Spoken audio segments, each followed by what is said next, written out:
You are listening to I Am Refocused Radio with your host, Shamaya Reed.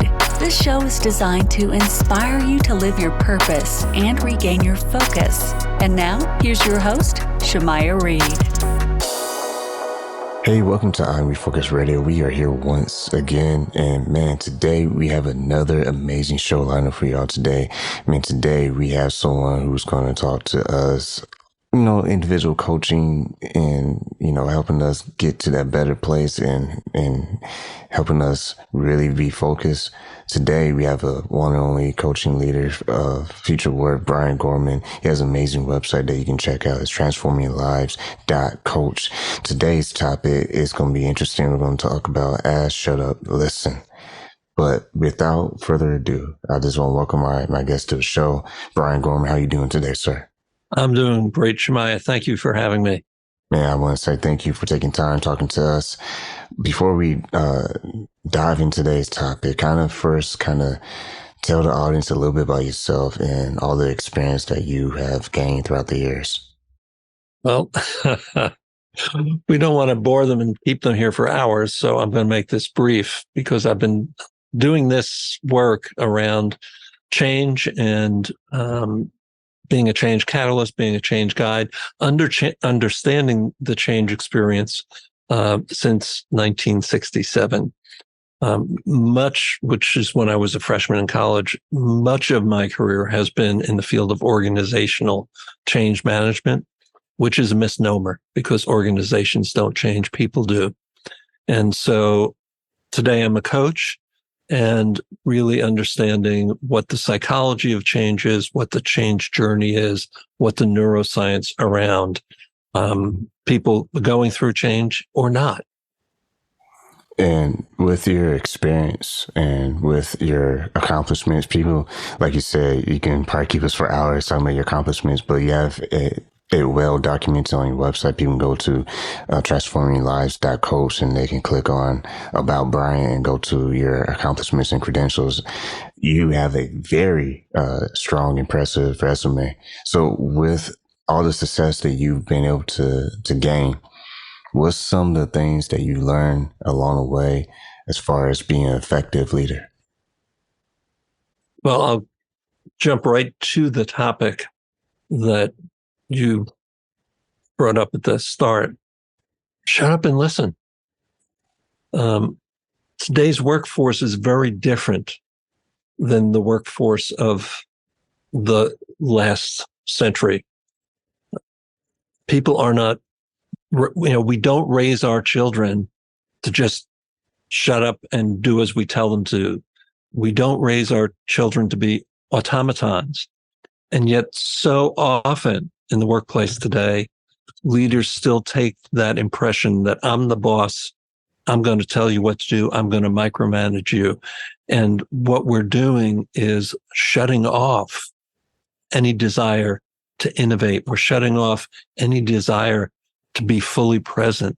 When we talk about employee engagement, being that leader who is the traditional baby boomer leader, and I'm a baby boomer. I was never very traditional, but I am a baby boomer. Being that traditional leader is what's causing your employees to leave. When you look at today's world and how everyone, quote unquote, we're so busy, so many things to do, so many places to go, and we don't always have that time, or should I say, we always don't make that time for self-care or reflecting. How important is it for us to slow down and not always allow ourselves to be overwhelmed with, I'm just busy, quote unquote? It's critical, Shamaya. If you want to be bringing your best to work, you need to take care of yourself. And it doesn't make a difference whether you're a frontline worker or the CEO of a global company. If we're not taking that time for self-care, if we're not taking that time for reflection, we're not literally, and it, there's neuroscience, there's physiology, there's all those things behind it. We're not able to bring our best person, our best selves, to what we're doing for a living. And like you said earlier in the show, you talked about how it's the people that change.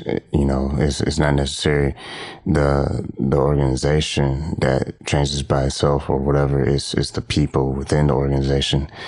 And when we touch on self-care, when it comes to having that trust inside the office, how important is it for us to make sure that we are making that a possibility and practicing that versus kind of like free for all? We just, you just here to work type of mindset.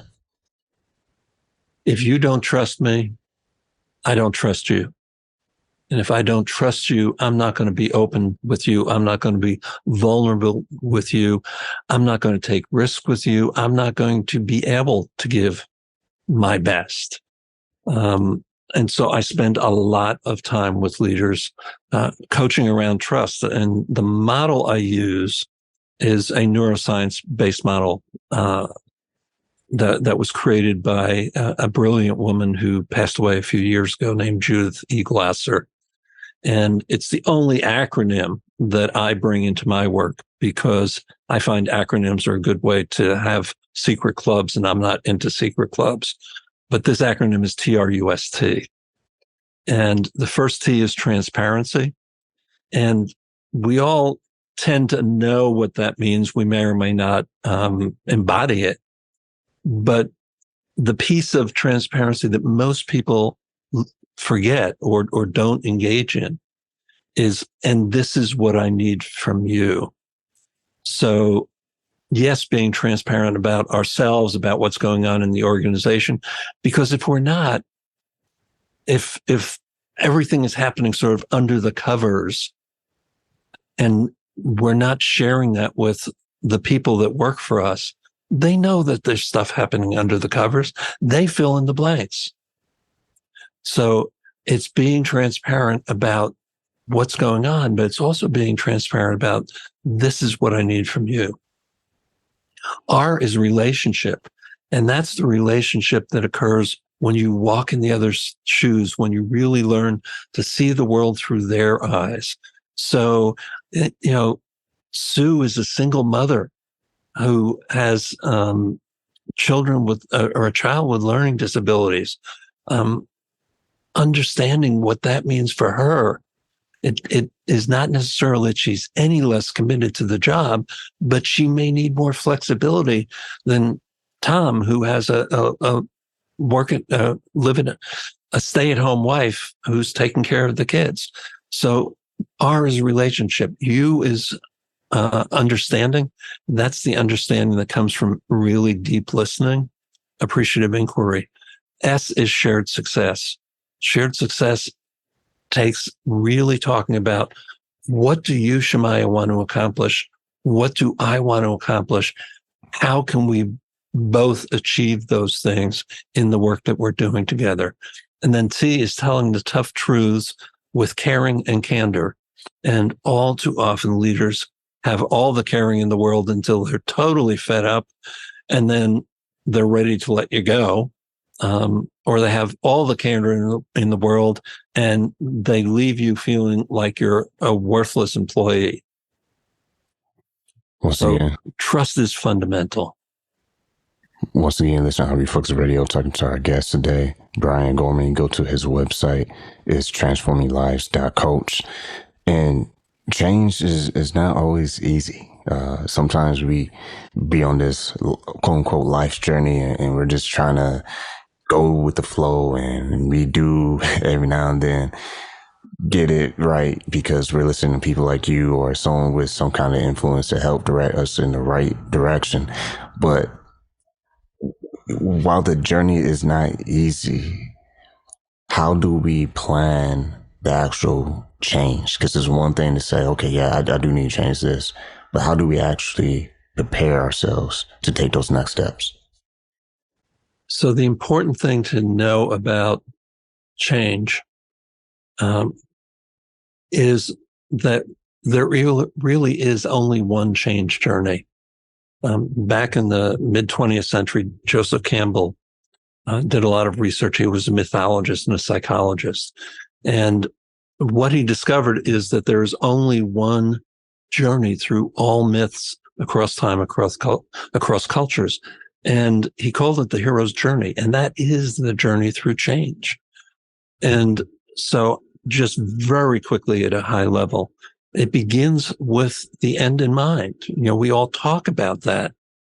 But for me, the neuroscience of beginning with the end in mind is not saying, this is the change I want to make, and when it happens, I will have achieved these things, or I will be in this way different. That's a head trip. And it's so easy to run into the obstacles and say, well, maybe I'll modify my goal.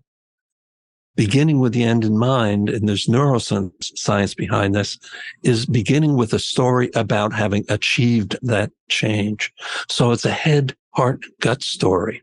It's, I can't believe I did this. I had to overcome these obstacles, and here I am. And this is what it feels like.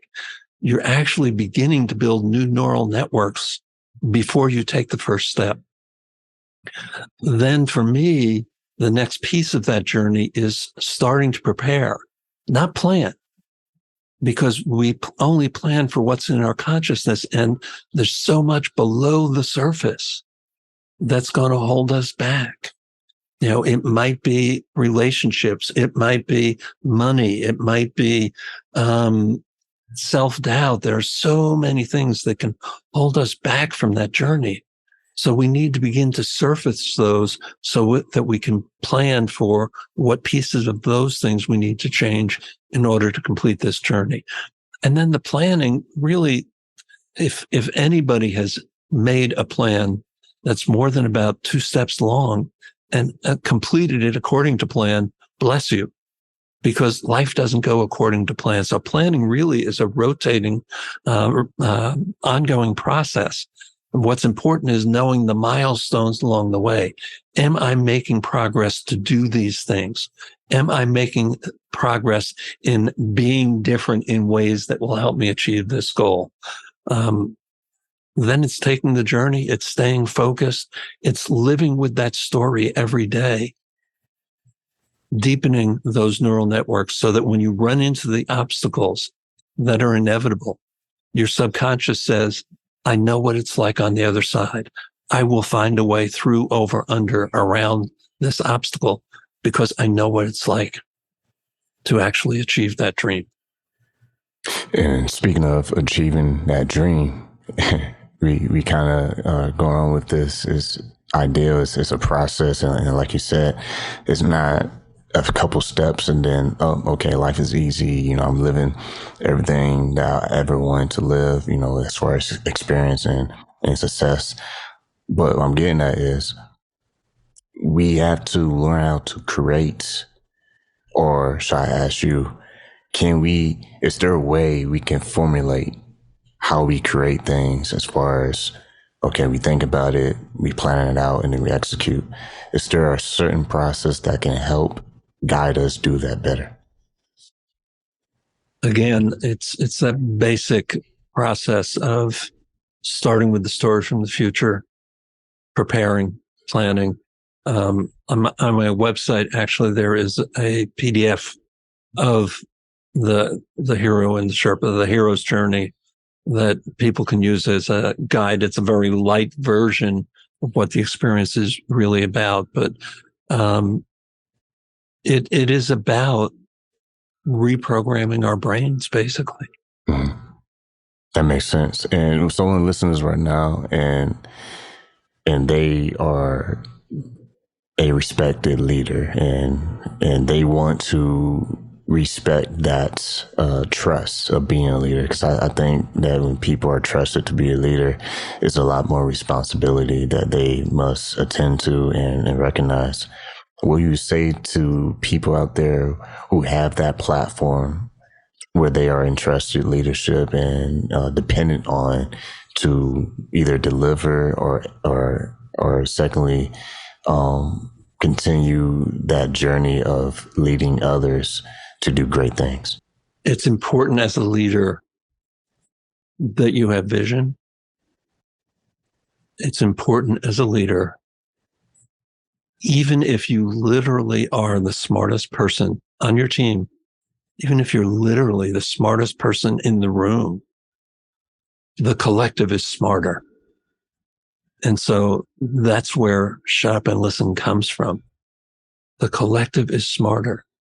Listen to your people. And if you've listened to me, I've not once talked about employees, because employees are roles. You have real people working for you. Listen to your people, get to know them. That's the R in trust. Get them, know them as people. And do everything you can to set them up for success. Do everything you can to keep the road in front of them clear and get out of the way. Because if they're doing what they're passionate about doing, you can't slow them down. Yeah, I like that. I like that. And when you see how, when you look back at your own life and see the accomplishments that you've been able to make, what's one thing that sticks out as far as like maybe a pattern or common thread that always helped you to go from point A to point B and keep yourself from giving up and being plateaued to where you just want to say, you know what, I'm not going to try no more. How did you keep yourself focused and always going forward? So a couple of things to say there. First of all, we all need those plateaus. Those plateaus are a chance to re-energize. You talked about self-care before, to re-energize, to refocus, to determine, am I still heading up the same peak? Is the path still the one that I thought it was? Or is it time to change my direction? Is it time to change my dream? The problem is so many people hit a plateau and they sort of plant roots there.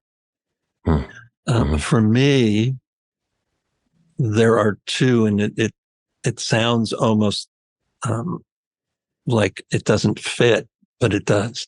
There are two things that really have served me best. One is having that story from the future. And quite literally, Shemaiah, I have mine sitting in a folder on my desk, and I visit it every day. It's having that story from the future. So I'm always working toward the future. And the best way I can do that is always being present in the moment. So everything I can do to be present right now with you is the best way I can be working toward that future. Man, so many things can keep a person from believing that they can, right? Do what they need to do to get things done that they need to get done in order for them to reach that certain goal or that certain dream or whatever it is that inspires you to push yourself, whether it's a certain career or if it's, you know, starting a business, whatever it is. We all have something that we live for. And with the show, you know, it's all about, you know, a person recognizing that they have a purpose, something that's bigger than themselves, and that there's a bigger picture. You know, we're not the picture, like we're just kind of part of the picture. How, for you yourself, have you used your purpose to be your reminder, if you will, that there is always going to be a bigger call, if you will? So that will be your anchor so that you're not just roaming around, going through the routine. I've never been good at routine. And that I learned that a lot before I learned what my purpose in life is, what makes my heart sing. And I guess the short answer to your question is really knowing what makes your heart sing. and examining, is what I'm doing feeding not just my family, not just my ego, but feeding my soul as well? And Yes. you're right. We all have those, what I call gremlins, that can hold us back. But there's stories, whether the story was little girls aren't engineers, they're nurses, or stories like, how did you get a C in math? You're dumb. We buy those stories, we play those tapes, and they hold us back. Again, neuroscience tells us you can change that story. And if you change that story, you'll change your life.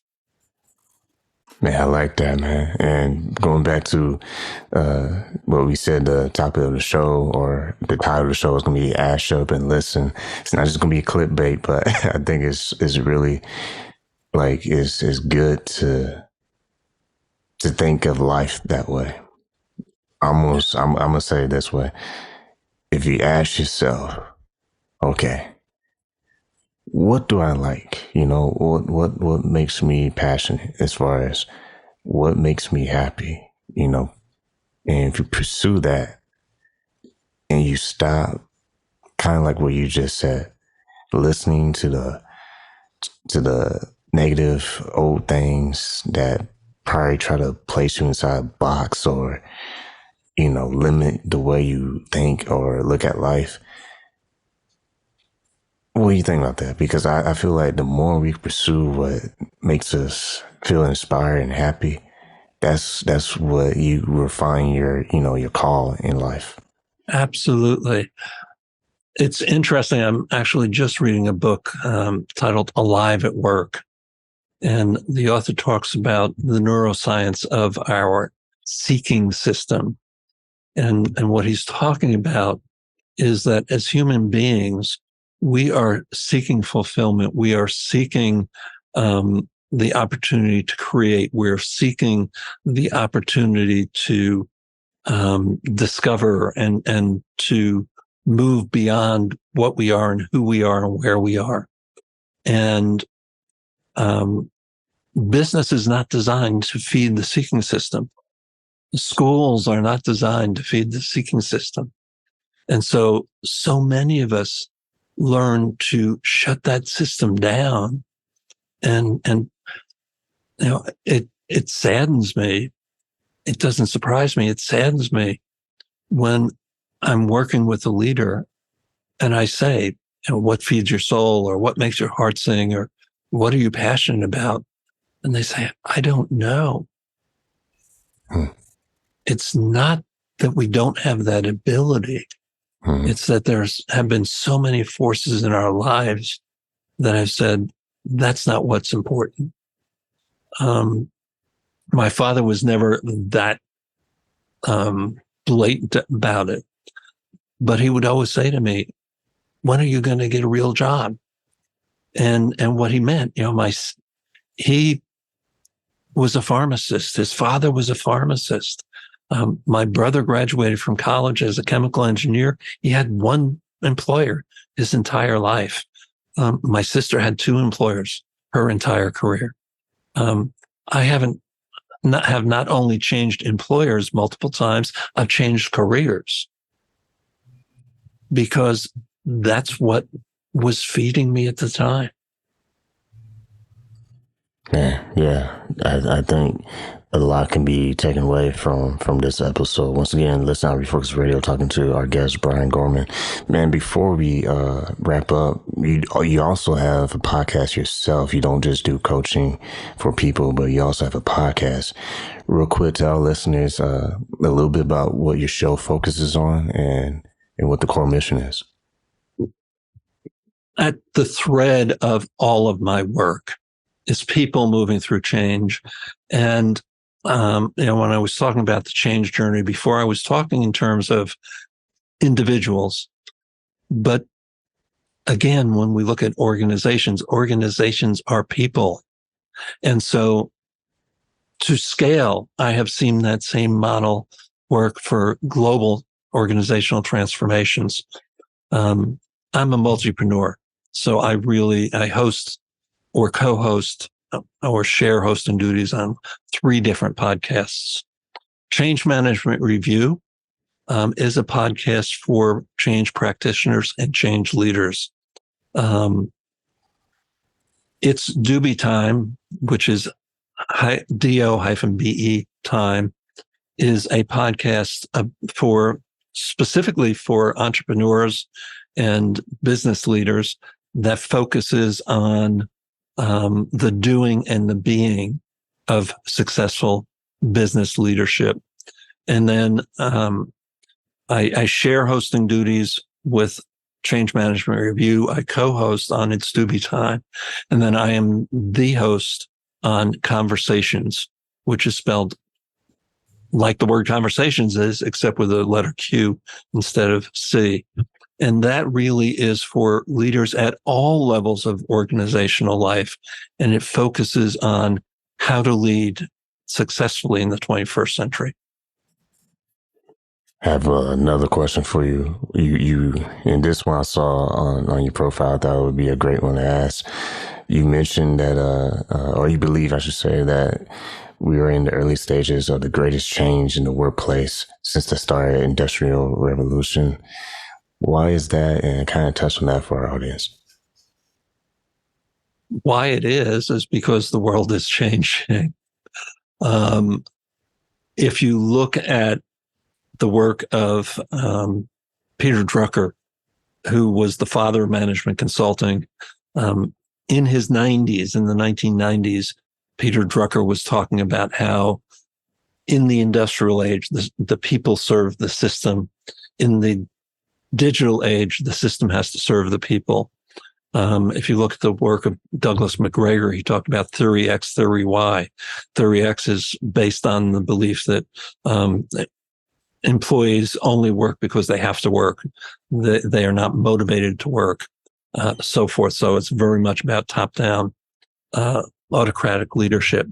If you look at the evolution of generations of the workforce, COVID has really served as a catalyst for what was there for a very long time. For years, we heard how millennials have no loyalty. They just up and leave after 2 and 3 years. It wasn't that they have no loyalty. They have no loyalty to a job that has no meaning. And so children are growing up into the workforce with different sets of values and beliefs and self-worth than their parents and their grandparents did. And successful leaders need to recognize that and shape their businesses around that. That doesn't mean you give up on the purpose of your business. It doesn't mean that you give up on the values of your business. It doesn't mean that you give up on what you want to achieve with your business. It means that you work with your workforce to align what's important to them with what's important to you. And it's like the title of the show, Ask, Shut Up, and Listen. And that's a very hot topic, and I can relate, just like any young adult can relate to those feelings, because it's so many things that can be a give and take on both sides, the employee and the employer. But kind of what we've been talking about on this episode, if both parties ask, shut up, and listen, I think so much growth can happen. I think a lot of things are red and black and white. You're right or you're wrong, and there's no explanation. You can't even explain. You can't give your perspective. It's just like, nope, like get back to work, get back. And I think that's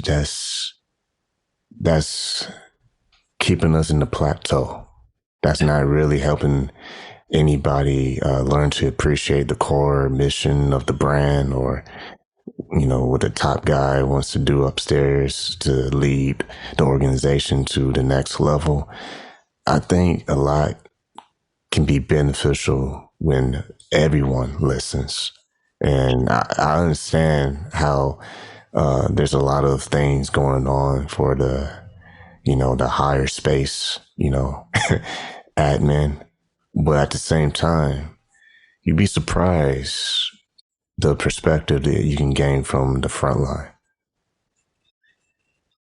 I'm going to go even further. Continuing the leadership styles of the 20th century isn't going to keep you on the plateau. It's going to put you back in the valley. It's going to put you out of business. And I'm going to name names for just a moment. There is some core of people that will go to work for Elon Musk, who said you must be in the office at least 40 hours a week or go steal time from somebody else. There are some people who will relish the idea that they're working for Elon Musk. But that's not the vast majority of workers. Yeah. Feeling, having an employer that feels like you're stealing time, even if you're getting your job done in 38 hours or 35 hours, have an employer that feels like you're stealing time from them isn't something that people relish for very long. Man, that's true, man. So many good points in this episode, man. Once again, we've been talking to Brian Gorman. You can go right to his website, transforminglives.coach. I want to say thanks again to you, giving us a lot of great perspectives on this episode, and appreciate your time here. Shemaiah, thank you so much for this opportunity.